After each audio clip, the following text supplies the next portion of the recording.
Throughout this presentation, I'm going to be discussing urban heat islands from their causes and effects to how to mitigate the amount of environmental damage that is created by these heat islands. To start off, an urban heat island is basically an area of elevated heat that is caused by high concentrations of buildings overtaking the natural landscape and retaining large amounts of the sun's heat. Urban heat islands are clustered primarily around dense cities that have a lot of heat-absorbing infrastructure.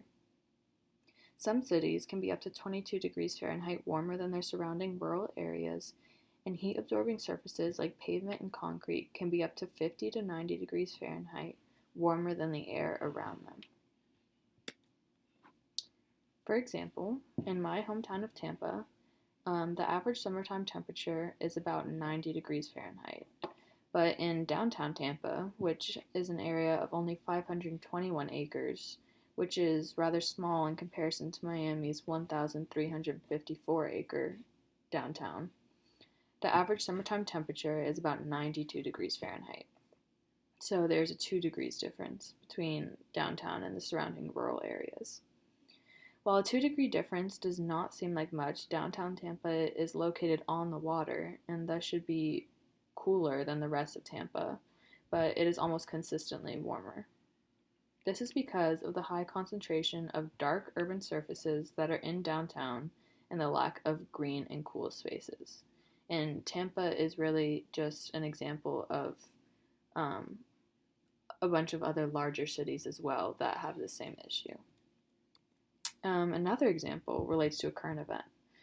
I'm sure that many of you saw this picture by NASA, as I saw it on Twitter or on whatever type of social media you prefer, of China's CO2 emissions before versus during the coronavirus. So the picture on the left is in January, which was before the coronavirus hit very hard, and the photo on the right is during February, as China was in lockdown, and you can see the significant decrease.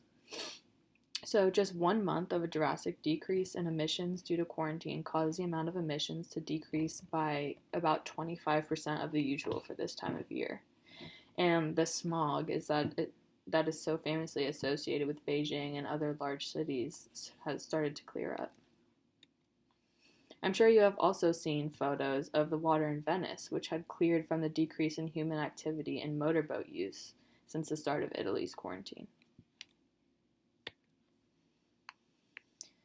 So facade and surface properties contribute to the majority of urban heat islands, as dark colors that typically make up our roofs and roads and walls and everything else absorb around 80% of sunlight. They then emit the heat throughout the day, warming the air around them. The heat even gets emitted into the buildings, raising the need and thus cost for things like air conditioning and causing more instances of heat-related sicknesses in urban spaces because the heat is being trapped inside of the cities. Another large contributor to urban heat islands is high concentrations of human activity. The high density of cars and manufacturing plants, as well as the increased use of air conditioning, creates large amounts of air pollution and discharge a lot of additional heat into urban areas. Additionally, the increased reliance on air conditioning can lead to more blackouts and brownouts, as energy grids are not always equipped to meet these increased demands.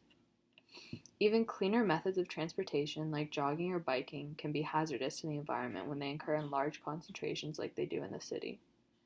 This is not to say that jogging or biking to work is just as bad as driving. In fact, it is much more environmentally friendly because driving also emits greenhouse gases into the atmosphere. But it is important to acknowledge that the warming effects human activity has in such densely concentrated areas.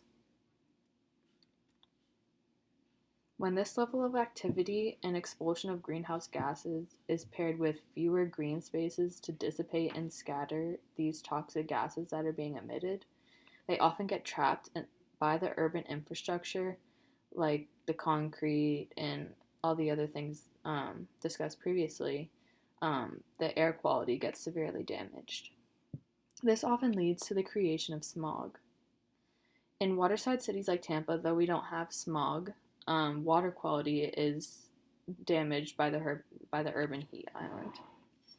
Warmer waters damage local aquatic ecosystems and puts great amounts of stress on native species, not to mention the possibilities of toxins being in this warm water runoff as well, further harming native aquatic species. There are ways in which urban heat islands can be minimized, and more technology is emerging as the demands for a solution are increasing. Some very simple solutions that many communities are implementing fall into two basic categories, which are cool solutions and green solutions. So cool solutions include lightening the color of many different materials and many different objects so that they reflect more solar energy back into the atmosphere than they absorb and retain and thus emit into the city over time. The first cool solution is cool cars. So by producing and marketing more cars with cool colored shells, the need for car air conditioning would be reduced, as the lighter color reduces the amount of sunlight that is retained by the car and thus cools the air in the cabin. In fact, cars contribute to about 1/3 of greenhouse gases per year, and less air conditioning use also means an improved fuel economy, which reduces the amount of emissions from the car. In comparison to a black shelled car, which reflects only about 5% of solar energy, as you can see on the image on the left, cars with 35% solar reflectance can increase fuel economy by 1%, and cars with 60% solar reflectance, which include white cars and silver cars or highly reflective cars, can increase fuel economy by 2%. So overall, cool cars save money on gas, reduce tailpipe greenhouse gas emissions, and increase the amount of heat that is being reflected back into the atmosphere and keeping it away from these urban heat islands. The second solution is cool pavements. So typically, pavement absorbs about 80 to 95% of the sunlight that hits it, thus radiating that heat energy all day long back into the air around it and causing urban heat islands. By implementing cool pavement, up to 50% of heat can be reflected back into the atmosphere. There are also many ways to create cool pavement, from using reflective aggregate or binders to a reflective surface coating. Thus, the implementation of cool pavements does not have to sacrifice aesthetics. While this can demand more energy and carbon to manufacture than typical pavement, the reduction of the amount of heat retained and thus improved air and water quality makes its implementation a net gain. Cool pavements also decrease the need for street lighting at night, as they are more reflective and thus increase nighttime visibility. And the way in which it affects water quality is that the water that is being run off into the local water sources is not as warm and thus does not threaten the native species as much. So as you can see in the image on the slide, the darker portion of the pavement towards the top of the photo is significantly hotter than the lighter portion. So cool roofs and cool walls are another very practical solution that would reduce the heat island effect and reduce the amount of money and energy spent on air conditioning. Reflective and cool-colored building facades retain less heat, lessening the need for air conditioning and thus reducing the strain put on electrical grids. While this may increase the need for heating in the winter, in tropical and subtropical climates that is not really an issue. In cooler climates, cool-colored roofs versus white or reflective roofs can help mitigate the need for heating. While they do need to be cleaned regularly to maintain their benefits, even a dirty, cool roof would be more beneficial at reducing the heat island effect than a clean, dark roof.